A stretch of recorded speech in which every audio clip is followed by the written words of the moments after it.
Haryana municipal second amendment bill, जिसके अंदर अगर नो कॉन्फिडेंस लाना हो चेयरमैन के खिलाफ,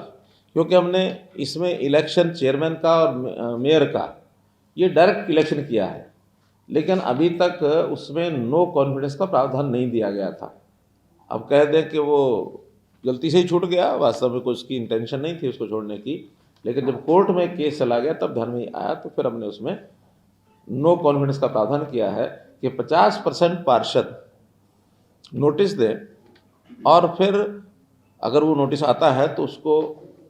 75% पार्षदों के बहुमत से और उसको हटाया जा सकता है, क्योंकि डायरेक्टली इलेक्टेड है, इसलिए 75% की यानी नो कॉन्फिडेंस की पारित करने की शर्त रखी है। इसी प्रकार हरियाणा म्यूनिसिपल कॉरपोरेशन, क्योंकि यहाँ कॉरपोरेशन का एक्ट अलग है, म्यूनिसिपल कमेटीज़ का अलग है, तो उसमें भी यही प्रावधान किया गया है, नो कॉन्फिडेंस का 50% पेश करने के लिए, 75% पास करने के लिए। हमारे जो लॉ ऑफिसर्स होते हैं एजी ऑफिस में, उसमें बहुत छोटा अमेंडमेंट किया है कि पहले उनकी अपॉइंटमेंट होती थी, अब अपॉइंटमेंट की बजाय उनको शब्द दिया है एंगेजमेंट, क्योंकि अपॉइंटमेंट में 1 साल की अपॉइंटमेंट अब हम करते हैं तो 1 साल की अपॉइंटमेंट का कोई अर्थ नहीं है, तो एंगेजमेंट है 1 साल की है, अगले साल वही दोबारा भी रखे जा सकते हैं, नए भी लाए जा सकते हैं। Haryana control organise crime bill, जिसको हकोका हमने कहा था, महाराष्ट्र का मकोका उसके पैरेलल, लेकिन उसमें कोई टेक्निकल एक चीज़ जो असेंट के लिए गया था, प्रेसिडेंट असेंट के लिए, तो वहाँ से लग करके आई,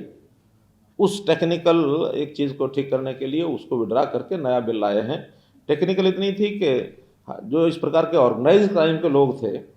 उनके फ़ोन्स को इंटरसेप्शन करने के लिए एक प्रावधान था, लेकिन ये टेलीकॉम जो एक्ट है भारत सरकार का, उसके अंदर जो प्रावधान है उसको वो ओवर पावर करेगा, ये नहीं करेगा, तो वो राइट पहले से ही इस प्रकार से दिया हुआ है पुलिस को, तो इसलिए वो प्रोवेल करेगा और इसको यहाँ से कम किया है। ऐसा एक टेक्निकल सा ही अमेंडमेंट है, अधिकार दोनों में ही है उसमें। फिर पंचायती राज सेकंड अमेंडमेंट बिल है, जिसमें महिलाओं की भागीदारी, पहले महिलाओं की जो पार्टिसिपेशन है वो 33% रिजर्वेशन है, नॉट लेस देन 33% ये लिखा हुआ है। सुझाव आया कि उसमें भी वैसे तो 41 से 43% तक मेंबर्स बन जाते हैं, उसका जो एक एक जब इकाई की जब संख्या गिनते हैं तो टोटल मिलाकर के वो संख्या बढ़ जाती है, कहीं कहीं जनरल पर भी महिलाएं आ जाती थी, वो अपने उसके ऊपर लड़ती थी। अब विषय था कि 50% लाया जाए, तो 50% रिजर्वेशन ना ला करके हम 50% पार्टिसिपेशन किया है, और पार्टिसिपेशन का मतलब है कि लॉटरी सिस्टम से या ऑड इवन करके, उसके नंबरिंग है तो ऑड इवन करके महिला एक में और एक में अदर देन महिला, नेक्स्ट टाइम वो रिवर्स हो जाएंगे कि महिला पर अदर देन महिला, और जहाँ अदर देन महिला है वहाँ महिला हो जाएगी, ताकि 50% की सुनिश्चितता हो जाए।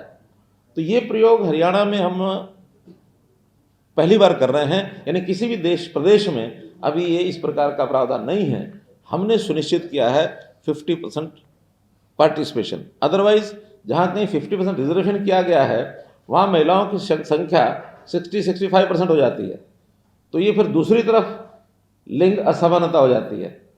तो एक तरफ हम लिंग समानता की बात करेंगे, दूसरी तरफ असमानता हो जाए, फिर वहाँ खुसर शुरू हो जाती है कि भी अब पुरुषों का रिजर्वेशन कर दो 50%। तो उसका हल निकालने के लिए कि 50% पार्टिसिपेशन निश्चित कर दी गई महिलाओं की। अब अदर देन महिला यानी पुरुष या कोई बहुत थोड़ी संख्या में जो ट्रांसजेंडर होते हैं वो भी उसमें आ जाते हैं, इसलिए उसको शब्द दिया है अदर देन वुमेन। अगर हम मैन वुमेन में बांटते हैं तो फिर वो चाहे थोड़ा ही पोर्शन है वो रह जाता है, उसकी कोई संख्या कहीं ना कहीं एक जगह जोड़नी पड़ेगी।